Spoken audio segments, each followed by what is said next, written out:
pack with me for a trip to Japan. So let's have a little gear talk. This is my gear corner.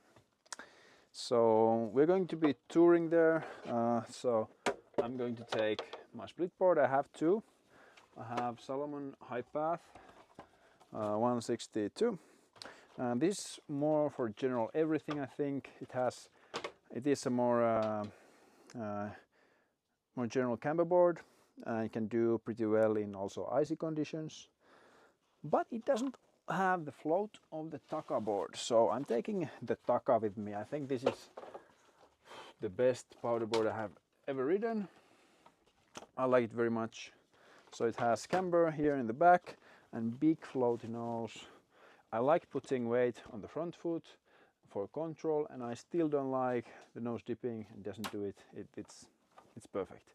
But it's funny because it looks like a snowboard. It's so normal.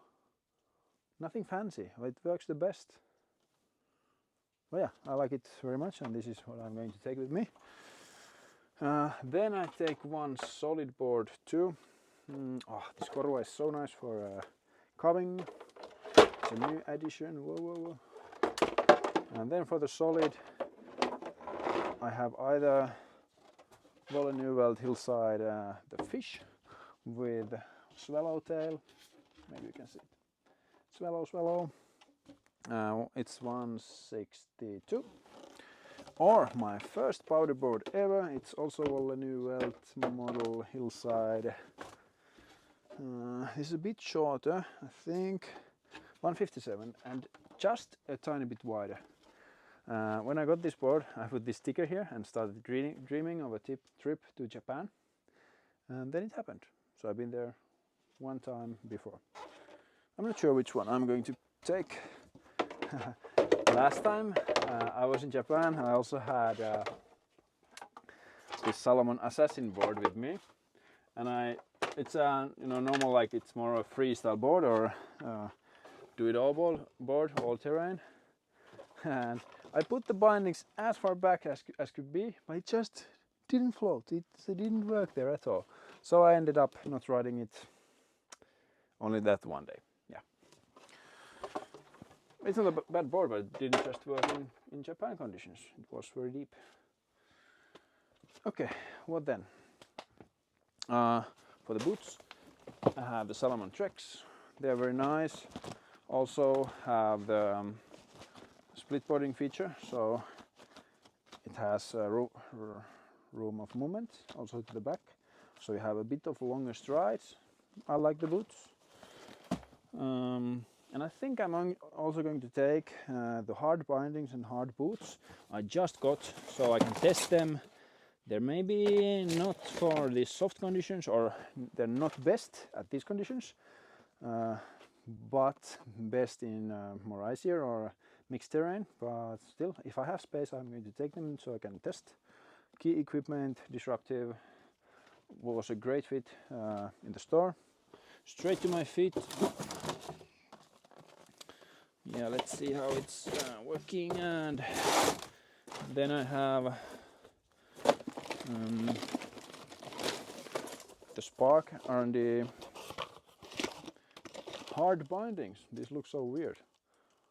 It's Splitboarding binding, come on. Weird stuff, but world changes. Yeah, Spark Tech Toes. These were so expensive, like skiing bindings, but they're not. They can't do anything else than full lock. But yeah, there's not much in the market, so I had to buy them. And I think they're good, but just a bit pricey, I'd say. Then I have the skins, nice Salomon branded. The best poles ever. Salomon mountain poles. They are made of carbon fiber, very durable, doesn't bend much, very light.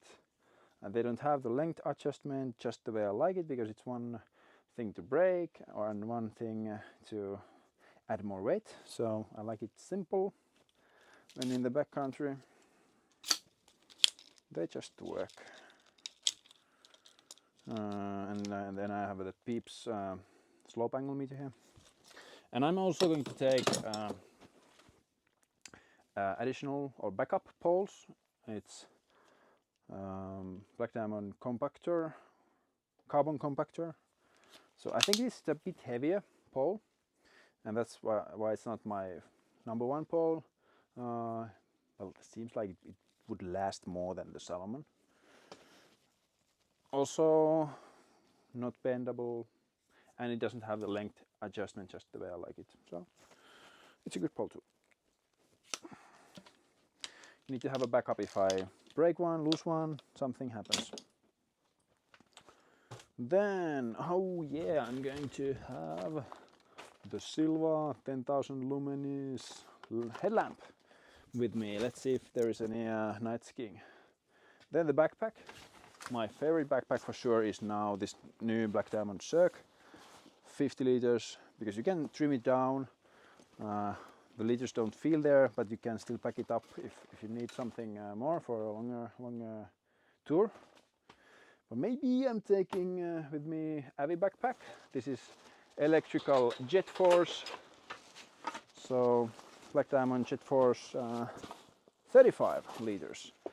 It adds a bit more weight and takes the space out because it has the Avi bag. But then again, if I have this kind of safety feature, why I wouldn't use it? Japan isn't the most risky place, like, because well, it's a subject for another video and someone else knows more about it, but generally it's more safer in Japan than, for example, in the Alps or Norway, when we think about avalanches. But I'm not an expert, let's not talk about that. Then my trusted outer shell, Black Diamond. I like the color. I think it's a safety feature too. I like to be seen. They're very durable, not the lightest, but they're so durable. I just love them. The pants are bibs.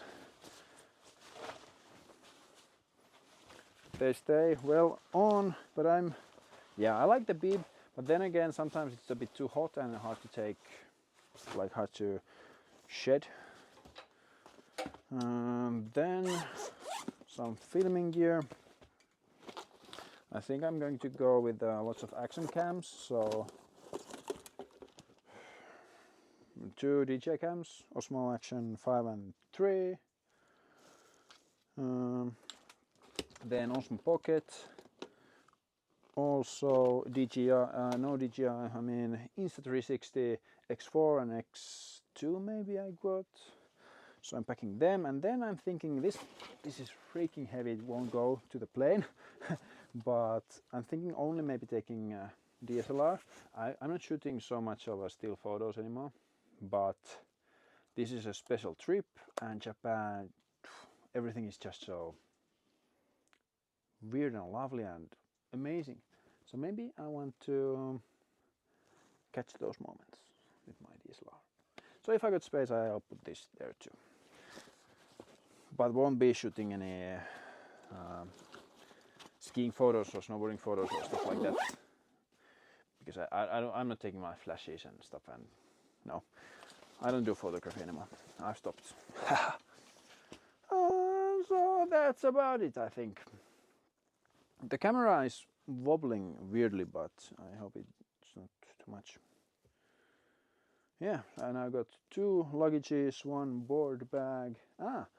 Board bag. I'm taking this one from here.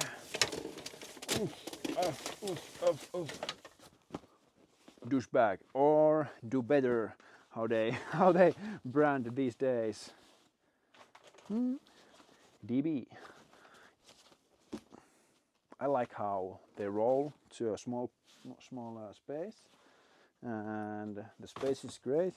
You know, I have one cheap XXL back here, and it's freaking this big, and it doesn't go any smaller, and I have this all around, so it's a real problem. So please, DB, sponsor me. I need your bags. They are much better when I travel around.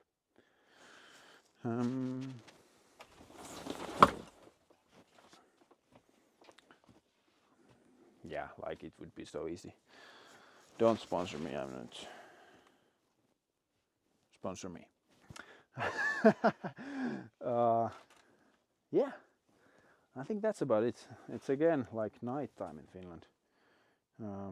Throw some comments what you liked about this. I can talk much more about the boards. This was just a fast run through them, and I'm maybe not taking a snow surf with me, maybe not taking another snowboard boot with me. I'll go with the Treks, even though they are for splitboarding. They are great for lift skiing also. And then I'm already taking the hard boot with me, so then I'm going with the hard boot.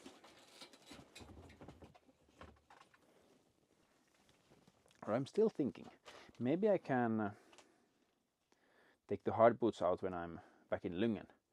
So then I could just go with the soft boots the whole trip. Yeah, don't know.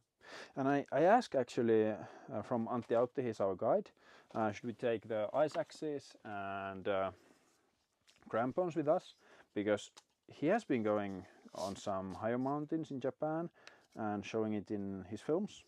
So I thought maybe why not? I'm into that, but he advised maybe not. Of course, there's so much soft snow to ski down there too, but I'm always hungry for a little expedition. But I'm leaving these home and I have 2 months in Lyngen them to use them. Okay, but you know, I'm too tired for this now, so I'm babbling. So this is it. Do your wilderness first aid courses. Be safe out there, know how to help your friends, and happy snowboarding.